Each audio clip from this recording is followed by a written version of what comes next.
ஐயனார் துணை இன்றைக்கி எபிசோடில் என்ன நடந்துச்சுன்னு பார்க்கலாம் வாங்க.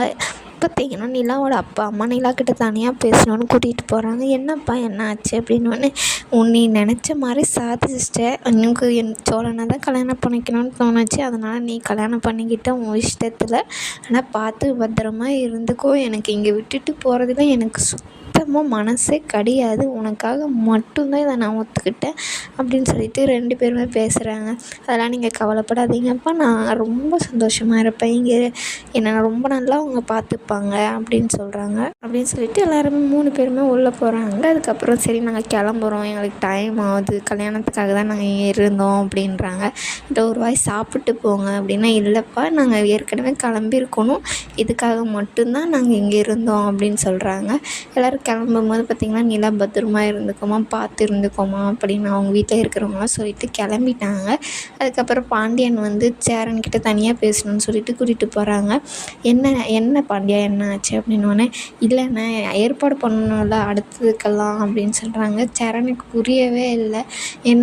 என்னடா அடுத்தது அப்படின்னா, ஃபஸ்ட் நைட்டுக்கு தானே ஏற்பாடு பண்ணணும், ஐயோ அந்த பொண்ணுக்கு தெரிஞ்சு ஏதாச்சும் கஷ்டமாக அவங்க மனசில் என்ன நினைக்குதுன்னு தெரியாது, நம்ம பாட்டுக்கு ஏற்பாடு பண்ணிட்டோன்னா பிரச்சனை ஆகிடும்டா அப்படின்றாங்க. கரெக்டாக நம்ம பல்லவன் சோழன் 2 பேருமே உள்ளே வராங்க. வந்தோடனே இவங்க 2 பேரும் பேசுகிறத பார்த்து பல்லவன், அதெல்லாம் ஏற்பாடு பண்ண அவங்க ஏதாச்சும் நினச்சிப்பாங்கண்ணே அப்படின்னு சொல்லிட்டு, இதெல்லாம் பெரியவங்க விஷயம், நீ போய் படிக்கிற வேலையை பார்ப்போ அப்படின்னு சொல்லிட்டு சேரன் வந்து அமுச்சு வச்சுருவாங்க. சோழன் இருந்துக்கிட்டு ஏற்பாடு பண்ணுங்கண்ணே அப்படின்னு சொல்லிட்டு பயங்கரமாக கெஞ்ச ஆரம்பிச்சிடுறாரு. பார்த்தேன்ல நான், எனக்கு கையை பிடிச்சி அவங்க அப்பாக்கிட்டே சொல்கிறாங்க, சோழனை தான் நான் கல்யாணம் பண்ணிக்கணும் அப்படின்னு சொல்லிட்டு ஏற்பாடு பண்ணுங்கண்ணே அப்படின்னு சொல்லிட்டு, இல்லைடா அவங்க ஏதாச்சும் நினச்சிக்கிட்டாங்கன்னா எப்படிடா அப்படின்னு சொல்லிட்டு சொல்கிறாங்க. இல்லைண்ணே அவங்களுக்கு விருப்பம் தான் இந்த கல்யாணத்தில் அப்படின்னு சொல்லிட்டு சொல்கிறாங்க. அவங்க இருக்கும்போது எப்போ நம்ம டெக்கரேஷன் எல்லாம் பண்ணுறது அப்படின்னா, நான் வெளியே கூட்டிகிட்டு போகிறேன், நீங்கள் டெக்கரேஷன் பண்ணிடுங்க, அந்த ஏசியை மாட்டுற கூட மாட்டிடுங்க, நான் ஃபோன் பண்ணுறேன் அவங்களுக்கு அப்படின்னு சொல்கிறாங்க. ஏசி மாட்டுறதுக்கெல்லாம் என்கிட்ட காசு இல்லை, நீ வேணால் கொடுத்துட்டு போ அப்படின்றாங்க.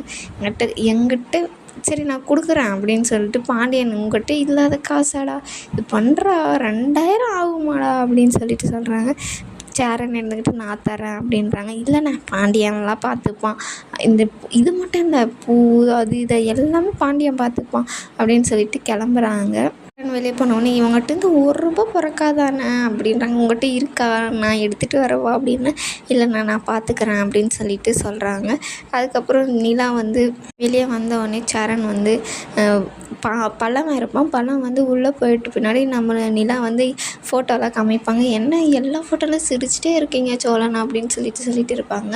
ஆமாம் நிலா சந்தோஷம் இல்லை கல்யாணம் ஆனது அப்படின்னு சொல்லிட்டு, நம்ம 2 பேரும் வெளியே போவோமா, எனக்கு வெளியே போகணுன்னு ஆசையாக இருக்குது அப்படின்ட்டு சொல்கிறாங்க. பீச்சுக்கு போகலாம், உனக்கு பீச்சு தானே பிடிக்கும் அப்படின்றாங்க.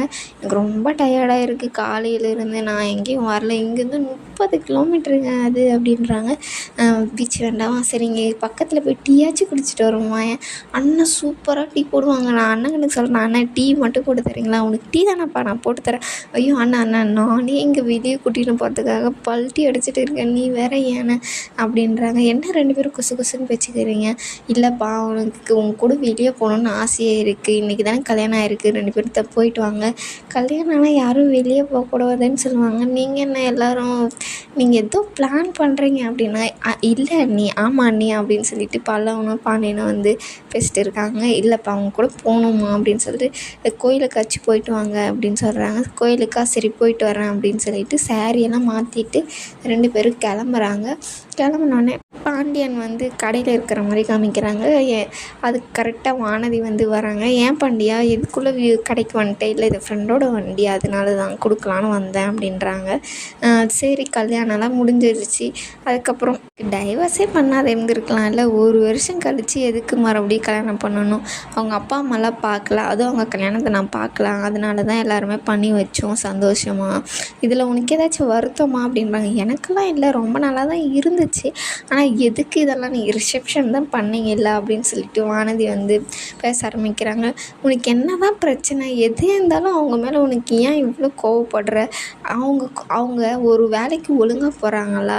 இப்போ ஒரு வேலைக்கு போனாங்க, பிடிக்கலன்னு சொல்லிட்டு வந்துட்டாங்க. இப்போ அவங்க ஃப்ரெண்டோட வந்து ஒரு கம்பெனி ஆரம்பிச்சிருக்காங்க. ஆமாம், அது என்ன 100 கோடி 200 கோடின்னு டேர்ன் ஓவர் பண்ணுற கம்பெனியா? எதுக்கு இதெல்லாம்? அதுக்காக வேலைக்கே போய் நின்றுருக்கலாம் அப்படின்னு சொல்லிட்டு வானதி வந்து பேசிகிட்டு இருக்காங்க. இதோட இந்த எபிசோடு முடியுது. மறக்காமல் சப்ஸ்கிரைப் பண்ணி லைக் பண்ணுங்கள்.